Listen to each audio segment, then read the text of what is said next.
NCERT की तरफ से जो एक बेहतरीन इनिशिएटिव लिया गया है और इस वक्त हमारे पास मौजूद है बात करने के लिए स्टेट कोऑर्डिनेटर राकेश सर। इनसे जानने की कोशिश करेंगे कि डिस्ट्रिक्ट किश्तवाड़ के अंदर अभी गवर्नमेंट गर्ल्स स्कूल जो है किश्तवाड़ के अंदर सेकंड प्रोग्राम ये यहाँ का रहा है और किस तरीके का अवेयरनेस प्रोग्राम अवेयर लोगों को करते हैं, बच्चों को करते हैं, तो ये जानने की कोशिश कर रहे हैं। राकेश सर, क्या लगता है आपको कि सेकंड प्रोग्राम आपका जो है government girls higher secondary school के अंदर आपने ये प्रोग्राम किया, इससे पहले भी आपने सरकूट के अंदर एक प्रोग्राम किया और सेक्स डिस्क्रिमिनेशन के बारे में बात होती है, जेंडर इक्वालिटी के बारे में बात होती है, तो क्या मैसेज देना चाहेंगे, आप क्या बताना चाहेंगे?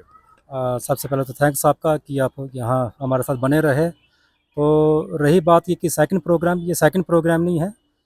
मुझे लगता है कि ये कोई 10वां या 12वां प्रोग्राम है डिस्ट्रिक्ट किश्तवाड़ के अंदर। डिस्ट्रिक्ट किश्तवाड़ के अंदर जो है। पहले मैंने पाउडर लिगरी में हायर सेकेंडरी स्कूल में किया है, ये सिमिलर प्रोग्राम किया है। उसके बाद जो है तो अठोली में किया है, हायर सेकेंडरी स्कूल अठोली है। उसके बाद छोटे मोटे हाई स्कूल्स और प्राइवेट स्कूल्स में ये काफ़ी प्रोग्राम्स किए। मुझे लगता है कि 10वां या 12वां प्रोग्राम ये है, ठीक है। नहीं, देखो, ये प्रोग्राम करने का मकसद ये है कि हमारा समाज अभी भी जो है तो वो जेंडर जो तो इक्वलिटी की तरफ अग्रसर नहीं है। आप जानते हो कि सदियों से जो है तो यहाँ पर डिस्पैरिटीज़ रही हैं और ख़ास करके जो है तो हमारे दो जेंडर्स जो तो इफेक्टेड रहे इससे। एक तो हमारी जो है तो ये फीमेल्स और दूसरा जो तो ट्रांसजेंडर्स। तो वही जो तो हम लोगों ने स्पेशल ट्रेनिंग्स ली हुई हैं कि किस तरीके से हमने बच्चों को एडोलसेंस एज में या वेरी मतलब बिगिनिंग में ही बच्चों के अंदर वो चीज़ें प्यूज़ करनी, वो चीज़ें इनकलकेट करनी है कि उन बच्चों को इस डिस्पैरिटीज़ का एहसास ना हो। उनको बराबर इक्वलिटी और इक्विटी का माहौल स्कूल में भी मिले और घर में भी मिले, ठीक है। नहीं, जैसे कि हमारे समाज में जब कोई बच्चा पैदा होता है तो उसको जो है तो ब्लेसिंग बून माना जाता है, बड़ी सेलिब्रेशंस होती हैं, वो गलत बात है।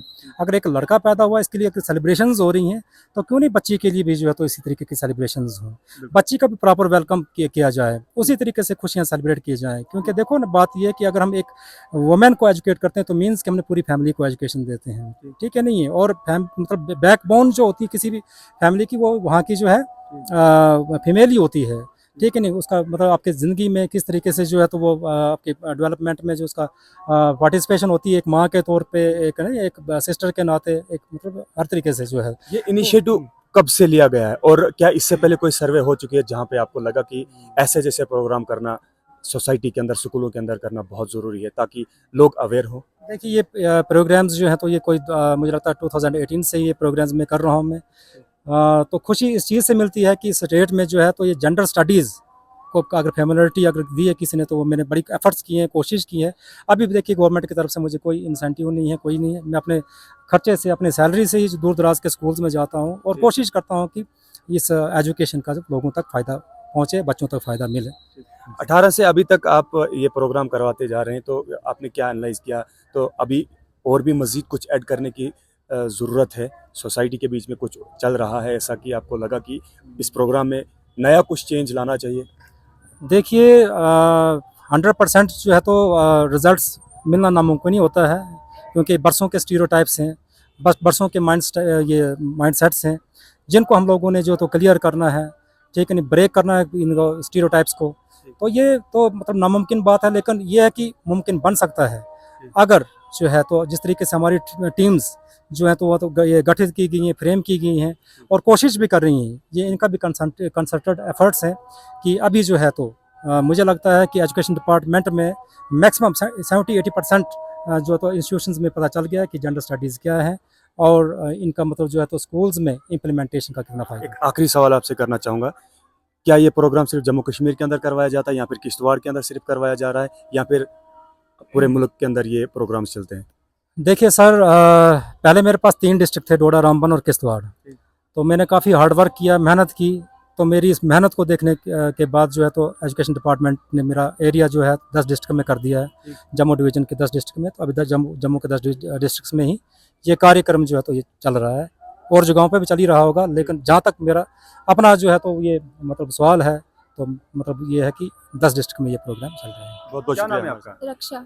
रक्षा, आज इस स्कूल के अंदर एनसीईआरटी की तरफ से जो प्रोग्राम करवाया गया, कैसा लगा आपको? सर मुझे बहुत अच्छा लगा और सबसे पहले तो मैं राकेश सर का थैंक यू बोलना चाहूँगी, क्योंकि उन्होंने हमें ऐसी चीज़ों के बारे में बताया जिनके बारे में शायद मैक्सिमम लोगों को नहीं पता होगा।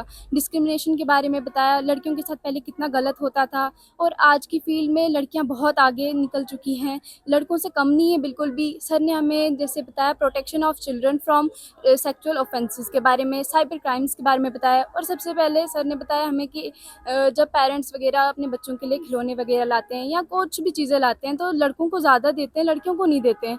बट आज ऐसा नहीं है, लड़कियों को भी सेम चीज़ें मिलती हैं, लेकिन बहुत सारी जगहों पे आज भी डिस्क्रिमिनेशन होती है, तो वो डिस्क्रिमिनेशन नहीं होनी चाहिए। उसी के बारे में हमें सर ने बताया। Thank you so much. यहाँ पे जो राकेश सर का मैं सबसे पहले थैंक यू बोलना चाहती हूँ राकेश सर को, जो यहाँ आए उन्होंने बोला कि सबको इक्वलिटी मिलनी चाहिए और जो लड़कियों के साथ भेदभाव होता है वो नहीं होना चाहिए। पहले ज़माने में जो होता था लड़कियों को जिंदा दफन किया जाता है, लेकिन अब इस ज़माने में नहीं होता है। अब एजुकेटेड है, अब ऐसा नहीं होना चाहिए, लड़कियों को भी बराबर हक मेरा नाम निशा है। जो सर आज राकेश सर यहाँ पर आए थे, उन्होंने जो आज हमको गर्ल्स डिस्क्रिमिनेशन के बारे में बताया, हमको बहुत अच्छा लगा और हम ये उम्मीद करते हैं कि जैसे पहले लड़कियों के साथ होता था, लड़कियों को उनको दबाया जाता था, उनको मतलब खुल के जीने का हक नहीं दिया जाता था, तो सर ने आज सभी लड़कियों को बताया, जिनको पता नहीं था उनको भी समझाया। तो हम ये उम्मीद करते हैं कि जिन लोगों को ये पता नहीं उनको भी ये पता चल जाना चाहिए कि लड़कियाँ, उनके साथ ऐसा भेदभाव नहीं होना चाहिए।